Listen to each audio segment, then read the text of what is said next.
How's everybody doing? Good. Hey, can y'all hear me up there? Okay, good. All right, so, wow. Who in here has done my boot camp before? Oh. Wow, okay, good. All right, put your hands down. All right, well, listen. Thank you.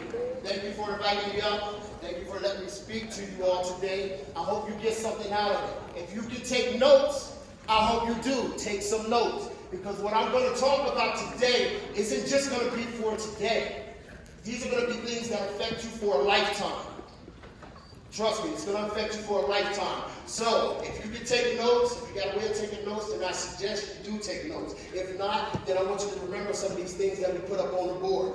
All right? Now, hey, I am living my best life. I will tell you that I am living my best life. I get to come to schools. I get to train kids. I get to have fun. That's just what I love to do.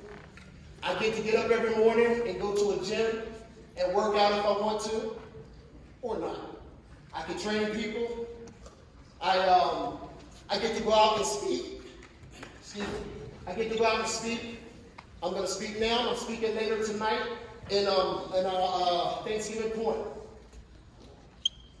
I get to sell my supplements. I have a company called Salute Supplements. I get to go out and sell my supplements and influence a lot of people and help a lot of people grow or get the results that they're looking for physically, mentally, emotionally, whatever. I'm living my best life. But it did not start that way. There was things that happened. I had to go through a process to get where I'm at today. I had to go through a process. I grew up very poor. I grew up in a small town called Ridgely, Maryland. We grew up very poor. Was on welfare. My dad used to cheat on my mom. When I was 4 and 5 years old, he used to take me with him while he was cheating on my mom. When I come home, my mom would corner me, ask me where I was, and I would tell her I was here and there, I was playing with so-and-so and this and that. Then, of course, she didn't like it. She would talk to my dad. They would get in an argument. The next thing you know, I'm getting punched in the face. Or I'm getting punched in my stomach, and I'm laying outside crying. That was the process I had to go through. That was part of the process. I had a problem when I was growing up. I used to pee the bed. I peed the bed until I was like 12 years old. So I knew every night when I came home, well, actually I was home in the daytime, but every night before I went to bed, I knew I was going to get a beating. Now there's a difference between a whipping and a beating. Sometimes I got whippings, most times I got beatings.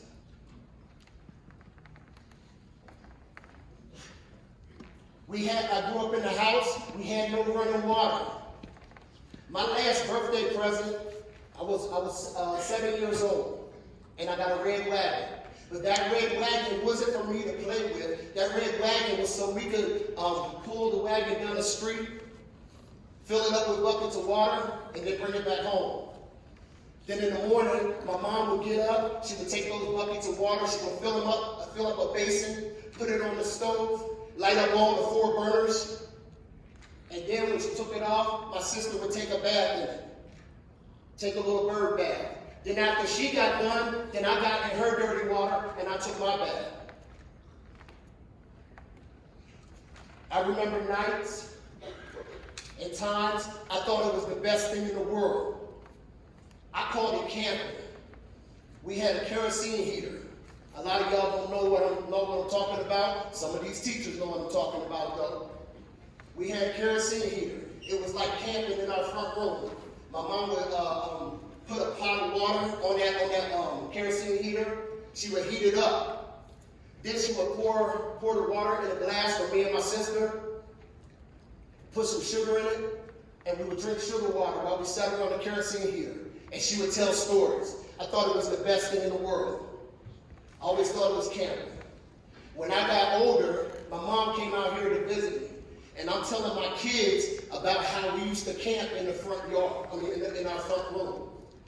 And I'm telling them, and I'm excited. I'm like, y'all, we used to camp. It was a great time, and this and that. And then my mom said, what are you talking about? Those were horrible times. She said, we had no water. We had no heat. We had no electricity. We had no food. So I was lucky I had a mother that could mask all that for me and make me think that I was having a great time. But because of these things, and I can tell you so many more things, and you're going to hear some more stories, but because of some of these things, I grew up having to protect myself, or thinking I needed to protect myself, because I was that kid that was disadvantaged. I was disadvantaged. I, didn't have the best things, so I got picked on sometimes. I got bullied sometimes. So I was like, when I get older, I'm going to put on some sides. Nobody's going to bully me around. Nobody's going to pick on me. So that's when I started weight training, started lifting weights. Actually, I started doing push-ups every night. Every night. I don't even know how old I was. I think I was about 11. I started doing push-ups every day. I would make sure I did 100. I would do 10 sets of 10, because I couldn't do any more than that. I would do 10 sets of 10, make sure I got my push-ups in. I would go outside and I would run from telephone pole to telephone pole. I was drinking raw eggs and milk. In fact, I still drink raw eggs and milk today. That's what I get up to every morning.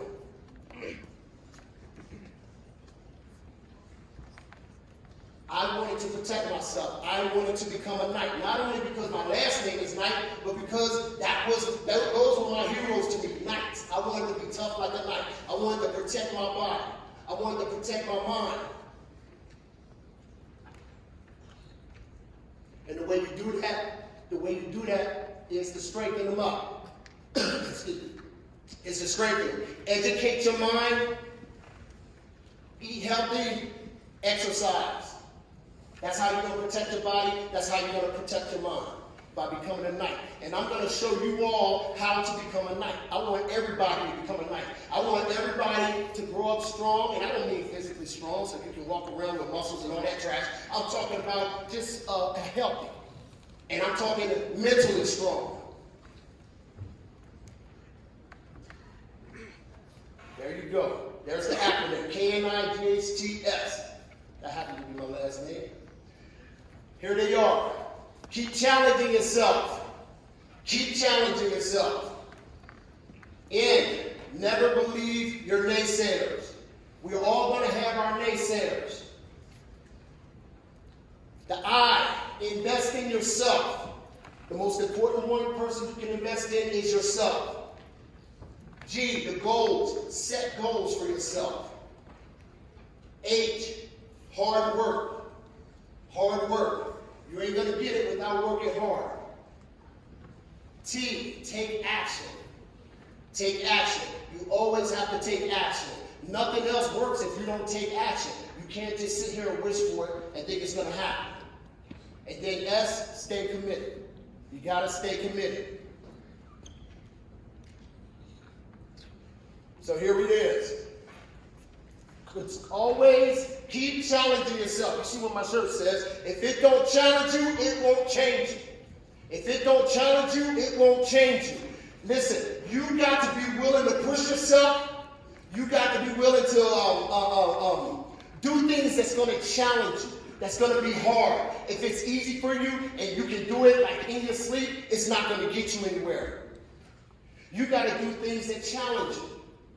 You got to get comfortable with being uncomfortable. See, we don't grow when things are easy. We don't grow when things are easy. Just imagine you were doing something. You were playing a sport or a basketball team or something like that, on a basketball team or something like that. And every game you're winning. Then at the end of the game, what's the coach going to talk to you about? I mean, he's going to keep you motivated and all that kind of stuff. But what else is he going to teach you? What else is he going to teach you? He's going to tell you keep doing what you're doing, right? He's going to tell you keep doing what you're doing. You're doing great. Keep making the same passes, keep doing the plays, so on and so forth, and everything else, you're doing great. But it's when you come up against those obstacles that set you back, that make you lose. Then you have to make a change. And when you make a change, then that's growth.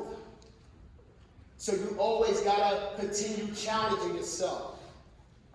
One of the things that when I was 17, the way I wanted to challenge myself is I wanted to go in the Marine Corps. My cousin used to talk to me all the time about these grunts, how hard these grunts was. He said grunt, infantry. Who in here knows anything about the Marine Corps?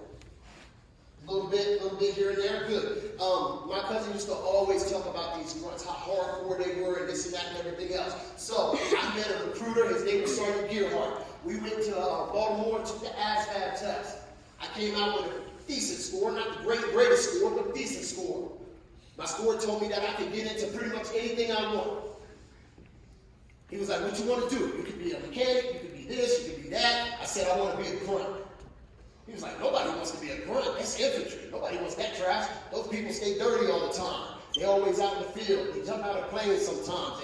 They have to scuba dive. They have to do this. They have to do that. It's some hard training. Plus, if you go to war, you're the first one in the front. You're on the front line. Your life expectancy is 8 seconds. I was like, that's what I want to do. I needed a challenge. Coming from where I came from, going through some of the stuff that I went through, I needed a challenge. I needed something to push me. And that's what I used. I used the Marine Corps to help me get there. Today, I still do the same thing.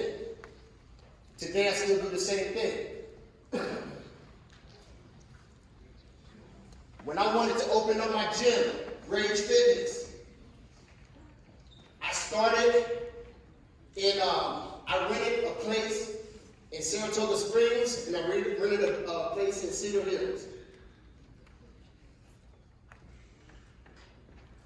I used to put my kids in the car, and we would take flyers, we would get flyers made, and we would staple rubber bands to them, and then we would walk up and down the streets and put flyers on people's cars or put them on people's houses. See, back then we didn't have Facebook and Instagram and all that trash where you could just put out a post and boom, thousands of people see it. We had to walk around and do this stuff.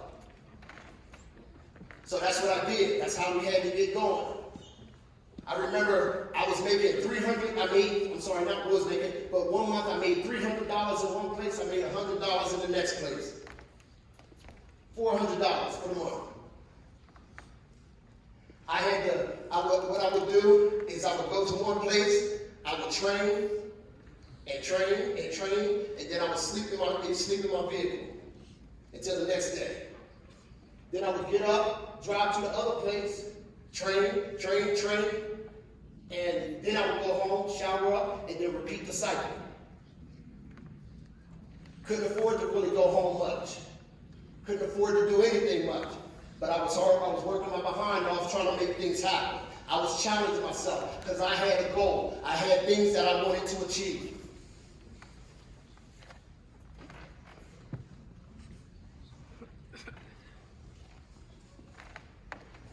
Never listen to your non-believers.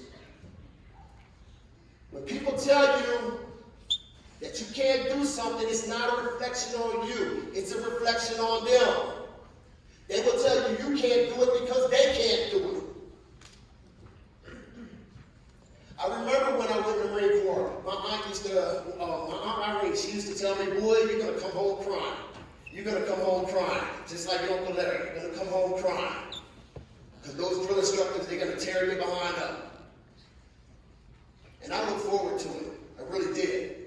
And when I got in there, it was a blast. I had the best time of my life. I loved it. So, you know what I did? Eventually, after I was in the Marine Corps for a little while, I came back and was a drill instructor myself. But your naysayers, your non-believers will tell you that one of the easiest ways to kill a dream is to tell a small-minded person. The easiest way to kill a dream or kill a goal is telling a small-minded person. Some of us in here right now has dreams and goals that are out of this world. Some of you want to be the president. Some of you want to be doctors, nurses, lawyers, this, that, or everything else. I don't know. And then people look at your circumstances and they say, yeah, right. You can't do that. You're not going to be able to do that. Those are your naysayers. Those are your non-believers. Cut them out. Sometimes when you have a dream or goal, the best thing you do is keep it to yourself. I know right now that if I told my friends when I was in school, if I had told my friends what I would be doing today, they would have laughed me out of school. They might have beat me up, who knows? Because they would have thought I was out of my darn mind. But I knew what I wanted to do. So don't listen to don't listen to those non-believers. Because see, first they'll laugh at you. But then they'll ask how you did it. Once you succeed, trust me, they'll be asking how you did it. Man, how did you do that? How'd you get out of here? I just went home a few months ago. Back to Maryland. I was there for a whole week. But I can promise you that I was there for 2 days and I wanted to come back. Because I saw a lot of family, a lot of friends that were still in the same place. They had every opportunity that I had. I had every disadvantage that they had. I just made a decision and I acted on it.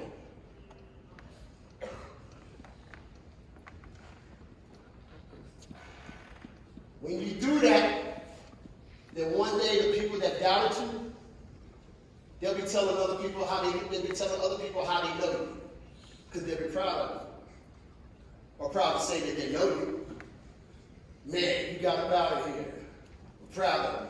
In fact, I got a message the other day. One of my boys that I went to school with, I haven't talked to him since I was like 17. He sent me a message, told me to call him Saturday morning when I woke up. Or some contracts like that. I don't know. I ain't calling him.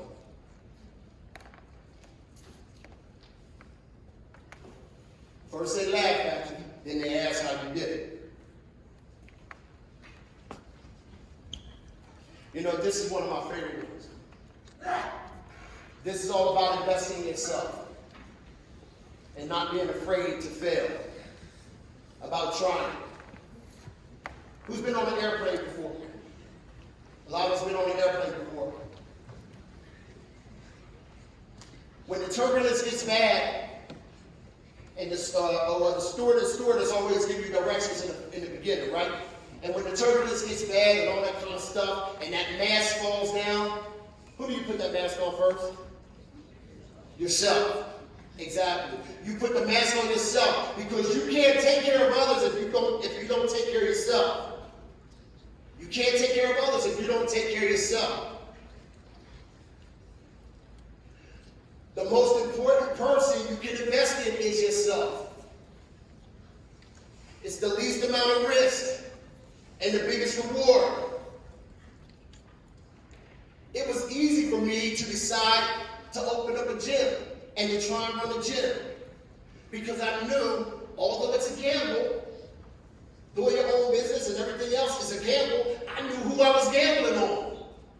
I knew what I had inside me. I knew I was going to make it. I knew it was going to be hard work. I knew there was going to be sacrifices. I knew there was going to be struggles. But I know what's going to do it.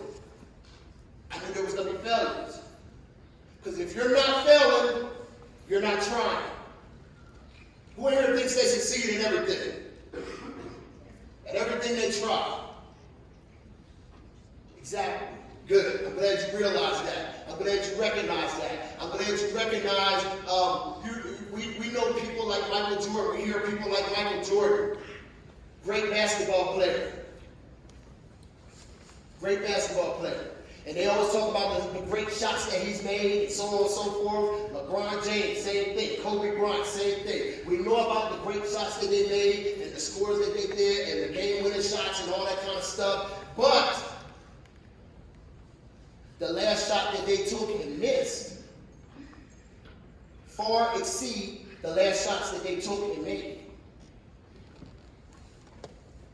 Because we all fail. We all fail. In fact, there are steps to success.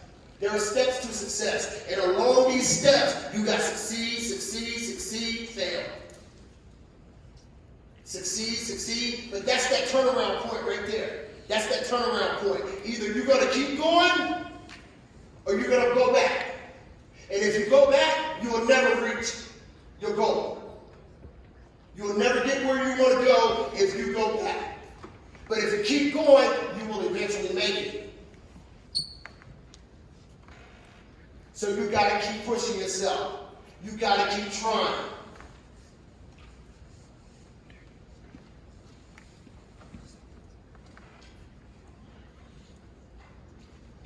Let me move on. Goals. Set them. Goals. Set them. Let me tell you a story real quick. When I was 14 years old, actually more like when I was 13 years old, my dad got in trouble. And he ran away and hid out in Georgia for 11 years until he passed the statute of limitations. And he was allowed to come back home. Then when he come back home, they arrested him for like 3 days or some kind of trash like that. I don't even remember. But while he was gone, he left me a car. Well, he left me 2 cars and a motorcycle, and none of them ran. He left me an old 76 Nova, a 72 Cadillac, and I think it was 79 Honda motorcycle. So when I was 13, I was in high school. I was in 9th grade. Back east, high school started in 9th grade. And I was in auto mechanics. And Mr. Elliott let me bring that car. He let me bring that car to school. He said as long as somebody could drive it for me because I was only 13. Bad mistake. Because I brought that car to school and I fixed it because all it needed was a clutch. I started driving to school when I was 13. I used to hang out with friends. Used to hang out with my friends all the time. And all my friends was older than me. We would drink beer all the time. Drink beer. We used to get that cheap beer. It was called Milwaukee's Best. Or some kind of trash like that. I don't even remember. I used to call it piss beer because you pee all the time because it was so cheap. I know, it was a little funny. But that's what it was. And one night, I'm hanging out with my friends. They're like 17, 18. I'm 14 years old. We decided to drive to Delaware. We all got our guns in the vehicle. We all have our guns. We got them in the glove box. We go to one of my friend's girlfriend's house. We get there, he goes to the door, knocks on the door. Door doesn't open. He busts in. Next thing you know, there's a bunch of rumbling and stuff. We hear it out in the vehicle, out in the truck. We can hear it. So, my friend Tony, he tells me to grab the 25. I had a little 25 pistol. He grabs his 38. Now, me, being 14 years old, I'm not that smart. I go and stand, not that 14-year-olds aren't smart. I just wasn't that smart, okay? So it was just me. So, anyway, I go and stand in front of the door like this. Here's the door right here. I go stand like this, and I got my pistol right here. He has his 38. He's standing beside the door. He's 17, 18. He's a little bit smarter than I am. Next thing you know, the window busts. Boom, right in my face. My friend punched me in my face. So I had glass and stuff in my ear, in my face, things like that. He wound up getting like 168 stitches that night. Long story shorter, I know it's still not short, but shorter. I get home about 3 or 4 in the morning. My mom's sitting at the table. She got tears in her eyes. She said, Sam, what are you going to do with your life? And I know y'all thinking, who the heck is Sam? Sorry, that's what my mom called me. She said, Sam, what are you going to do with your life? I said, Mama, I don't know. I said, but if I stay here, I'm dead by 21. If I stay here, I know I'm dead by 21. I was already getting in trouble. I was already doing so much stuff. It was crazy. She said, so what do you want to do then? These are the things I told her when I was 14. I said, when I get out of school, I want to go in the Marine Corps.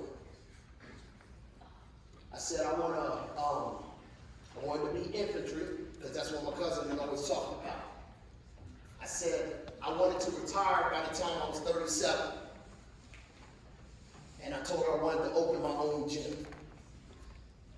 I had no idea how that was going to happen, but I knew exactly what I wanted.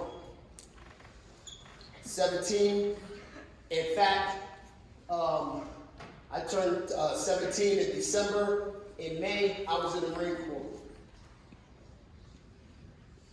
I retired at 37. I opened up my gym, Rage Fitness. I knew exactly what I wanted. I had a plan. I had it written down. And I did it.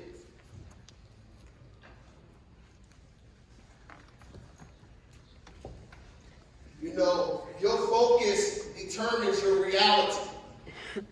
Your focus determines your reality. I'm going to give all you a lesson today.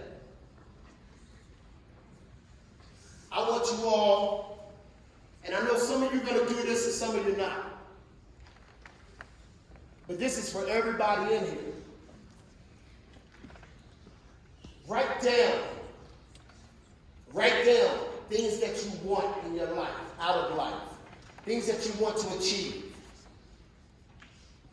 Places you want to go. Things you want to have. So on and so forth. Write these things down. And after you write them down, put it away somewhere. Like every month, go back and look at it. That way you can keep them fresh in your head, but put it away. Write it down, then put it away. When you go back and look at it, each time you go back and look at it, you're going to see something. You're going to see that either some of those things you can start checking off because you've done it, or you're going to see that you're in line to make some of those things happen. That's just the way it works. If you believe it, you can achieve it. The written word, and your thoughts produce things. Write it down. I always, with my coaching program, I always tell people to write down at least 100 things. So if you can think of 100 things, and it might take you a while. It took me months to get my list together. But I can tell you, this right here, what I'm doing, is on my list.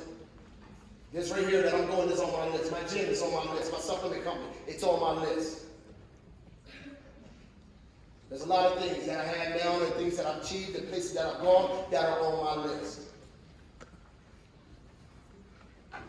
The beautiful thing about it is you can keep updating your list. Never give up. Never give up. The only thing that beats a quitter is a try. You got to keep trying. You got to keep going. You can't give up. You fall down 7 times, you get back up 8. You never give up.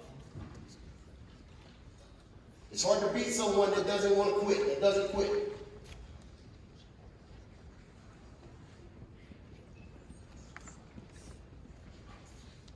When I was, we couldn't afford workout equipment. Like y'all have some nice gyms here. There's nice gyms all over the place. We got Vassas, CrossFit gyms, this and that, and everything all over the place. We didn't have all this stuff when we were young. We didn't have it all over the place when we were young. I had to make my own workout set. I took these 2 logs. I had a log here, I put a log there. Took a board, nailed it to them. I don't know why I'm not dead yet. I should have been, because this thing was so crazy and it was wiggly and everything else. But I nailed that board to them. Then I nailed these 2 boards to the side. Then I put a little board on the front and the side, front and back of that one, and I put a broomstick there. And on that broomstick, I would hang cinder blocks. I had full cinder blocks, and I had cinder blocks that I busted in half so I could have some lighter weight. And that was my weight set. I used to bench with that thing. I used to curl with it, shoulder press, everything. It was crazy. But that was my weight set. But that was me investing in myself.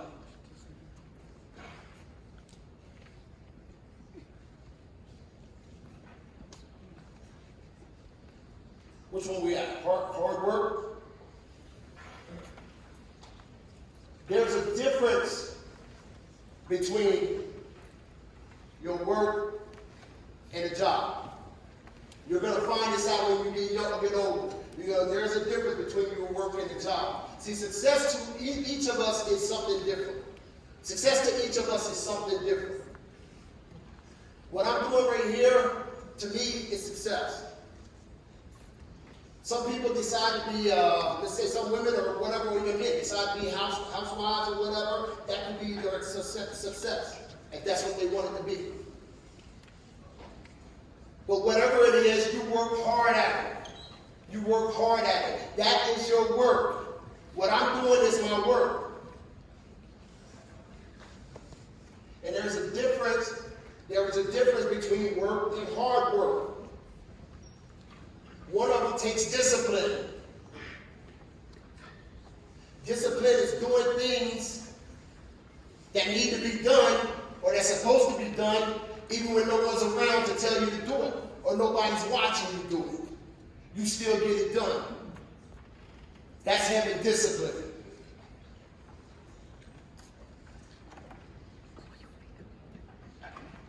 When we look around and we see successful people, we think, oh, they're lucky, or they was in the right place at the right time, or this or that, or something else. It's not that they were lucky, or some people are blessed with some things that others aren't. But most of them just work harder than others. See, you can't give a 50% effort and 100% of the results. You got to work hard all the time. You got to give that 100% effort all the time if you want those results.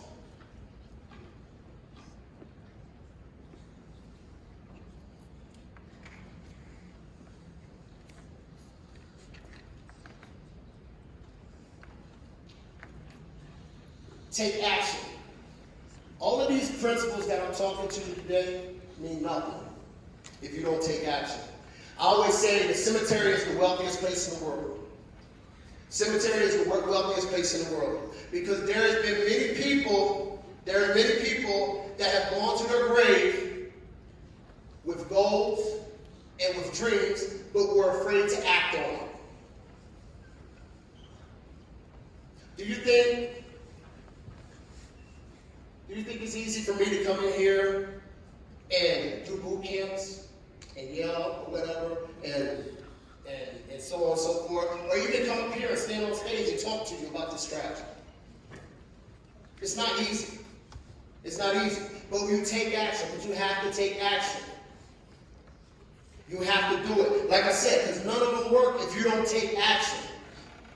What is a goal without action? Somebody tell me, what's a goal without action? Do you know? Give me an answer. Somebody. What's that? That's it. Yes. She said a wish. All it is a goal. A goal without action is nothing but a wish. What is a thought without action? It's just a thought. If you don't act on it, nothing's going to happen. But you can't be afraid to act on it. Like I said, sometimes you're going to succeed. Sometimes you're going to fail. But you can't be afraid to fail. You have to take action. Me coming here, me calling the school, asking can I come and do boot camps, or me going to the front office, asking can I come and speak to the kids. That's me taking action. That's me getting comfortable with being uncomfortable. I'm getting out of my comfort zone, doing things that I don't usually do every day. I was last weekend, Friday, I was at Boston, and I was giving demos or giving samples of my pre-workout and my amino acid. So workout supplements. And I took one of the kids that I sponsor, I took him with me. And I had him just stand behind the booth while I was out talking to people. And everybody that came by, I'm like, hey, can I interest you in a sample? Hey, can I interest you in a sample? hey, can I interest you in a sample? And some people were like, sure, what you got? But some people was like, no thanks, whatever. And then some people just put their hand up, like, go away. And my guy that I had with me, he was like, man, Kenny, I don't know how you do that. He said, I don't know how you do that. He said, that's it, it's embarrassing or whatever. When people say no or whatever, and this and that. For me, I know that every rejection I get or every failure that I get, I'm getting closer and closer to another success. So I'm looking for the failures. I want to talk to everybody. I want to talk to everybody. Give me the no's, give me the no's, give me the no's. Because then here comes the yeses. Here comes the successes. He's afraid to try. I'm afraid not to try. I got a family. I got kids. I got so on and so forth. I'm afraid not to try. That's how you should be. Instead of being afraid to try, you should be afraid not to try.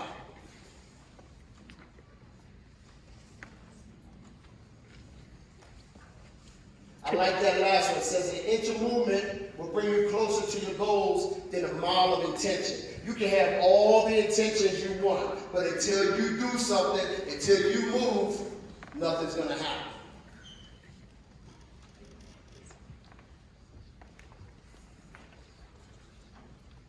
Stay committed. Stay committed. Let me say something real quick. There's a difference between commitment and consistency. Commitment, just like motivation, will get you started. You get excited, just like now. It's the new year. It's the new year. If you go to the gyms and stuff like that, the gyms are packed. People are committed. They have committed to working out and to doing this and doing that. They're motivated. But they will not reach their goals and they will not last if, one, they don't stay consistent, or two, if they don't have discipline. See, it takes commitment to start something. It takes consistency to finish it. Motivation gets you started. Discipline gets you all the way there. Discipline gets you there. When you do commit to something, and you know that you commit to something, then there's no such thing as excuses. You push yourself. You make sure it happens because you've committed.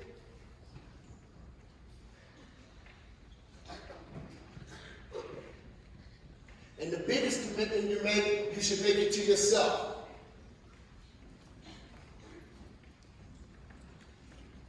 Now,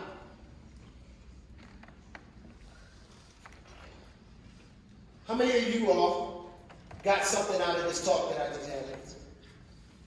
Some of you got something? I hope some of us took notes. I hope some of us took notes. Because see, I know, this is what I do know. I know that when I come out and I do this, I just spoke, Wednesday night at a city council meeting in Saratoga Springs. And I know that when I come out and speak, especially because it's like 800 of you in here, I know that when I speak, it's not going to get to everybody. It's not going to reach everyone. But the ones that do reach, that's what's important. Trust me, I want it to reach everyone. I want everybody to get something from it, but I know that's not going to happen. That's just not reality. But I need one. I hope there's so many more. I hope you've written some things down. I hope you all write down some goals, some achievements you want, things like that. Does anybody have any questions for me? Does anybody have any questions?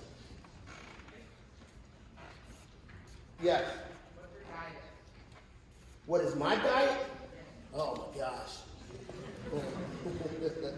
Only you want to know my diet. Yeah, it's sort of crazy. I pretty much eat the same thing every day. I pretty much eat the same thing every day. I like to wake up in the morning to pasta and shrimp, but right now it's raw eggs and oats and my protein shake. That's what I'm doing right now because I'm trying to lean down. I'm just too heavy. I'm just too heavy for myself right now. And then, you know, the day goes on, man. But I'm a pig. I'm a pig. I eat, and I eat a lot. All right? I don't even want to go through it because I don't think we have enough time. Yes. How much can I bench press? You know, first of all, let me tell you this. I'm 51 years old. That's not even important to me anymore. You know, when I was younger, the most I ever bench pressed was 465 pounds. What I bench press now is just a little bit over 400. Yes. Excuse me? It really just tastes like milk. The eggs just make it frothy. But do it in a blender. Don't just shake it up or you'll get the slimy trash. What's that? She asked, what's my favorite outfit? You know what? I'm an East Coast guy. Excuse me. How much time do we have? Okay. I'm an East Coast guy. On the East Coast, we wear boots and jeans all the time. So who else we got? Oh yeah. So we wear boots and jeans all the time. So I'm a boot and jean kind of guy. I like the boots. I like the jeans. But we wear like work boots and jeans, you know, magazines, and then some t-shirt or whatever. But this is what I'm comfortable with. So this is probably what you always see me in. Something like this. I'm comfortable like this. In fact, I was trying to figure out what to wear today, and I put on some jeans, and I put on some boots, and I put on a button-down shirt, and then I looked at myself in that shirt, and I'm like, oh, I don't look the same in this shirt that I used to, so I took that trash off, and I put this on. Hey, that's the truth. That's the truth. Yes, back there. Yeah, dude.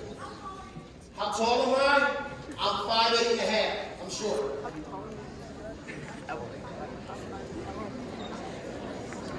Anybody up? Oh, hey, quiet down, quiet down. We got somebody way up there. Oh, wait a minute, the one in the yellow. I think it was yellow. What was your biggest roadblock? My biggest roadblock? You know what? Hey, listen up. That's a very good question. She asked, what was my biggest roadblock? My biggest roadblock was my mind. My biggest roadblock was my mind. I never thought, there is no way I ever thought that I would be doing what I'm doing. I had no how, I had no knowledge of how to get here. The easiest thing I've done is doing it. I just did it. But me sitting down thinking about it, man, sitting down at the table thinking, hey, I'm going to own a gym, and I'm going to own a supplement company, and I'm going to make this kind of money, and I'm going to do this. My mind was my roadblock. But just doing it was the easiest thing I've done. Because all I did was took action. Even me speaking, I just started, I used to speak a lot. I used to go out and speak a lot. But then I stopped for a while. But then just lately, about a couple months ago, 2-3 months ago, I was like, I want to get out and speak again like I used to. I want to get out and speak again like I used to. So I started calling the schools. I started putting things out on Facebook. I'm speaking. Anybody want me to come out and speak? I started putting things out on Instagram. Same thing. I'm speaking. Anybody want me to come out and speak? And then you know what? People slowly but surely, it started happening. So no matter what you want to do in life, just put it out there. Put it out there. Start doing it. You don't have to wait till somebody qualifies you. If it's your dream, it's your goal, you don't have to wait till somebody qualifies you. Start doing it. Like I said, thoughts become things. The next thing you know, man, I had to speak one time, I had to speak 7 times in one day. I'll never do that trash again, but I did it, and it was horrible. I couldn't remember, my last 2, I couldn't remember where I was or anything else. Yes, sir. What? said? He's asking you for $20. Boy, I'll see you in boot camp. Yes. Right behind you. Shh. Be quiet, young. Yes. Yes. I have 8 kids. I have 8 kids. Oh my gosh, it ain't that freaking bad. I'm in Utah. Everybody has 8 kids. When all my kids are grown up though. My youngest kid is 17. My youngest kid is 17. So all my kids are grown up and out of my house. I even got a grandbaby. All right, one more question. One more question. Yes, sir.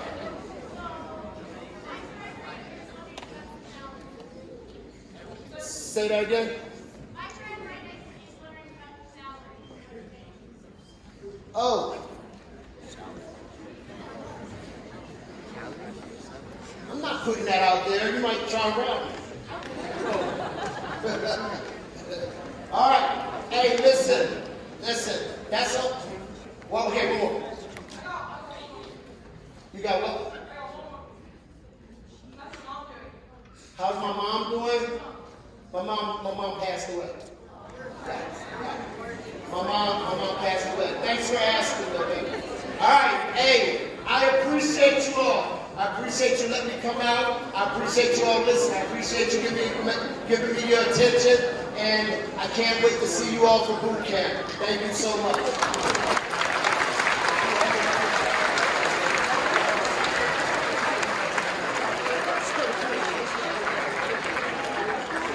Let's give Katie one more round of applause. Thank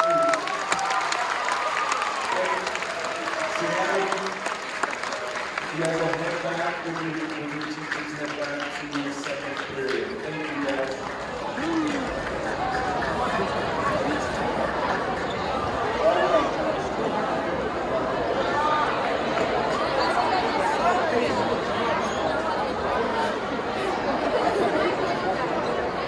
Hey, Kenny.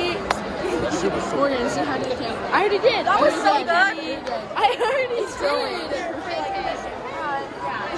It is this.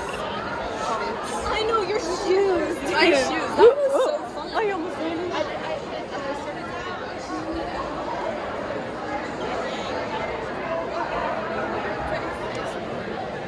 It's pretty.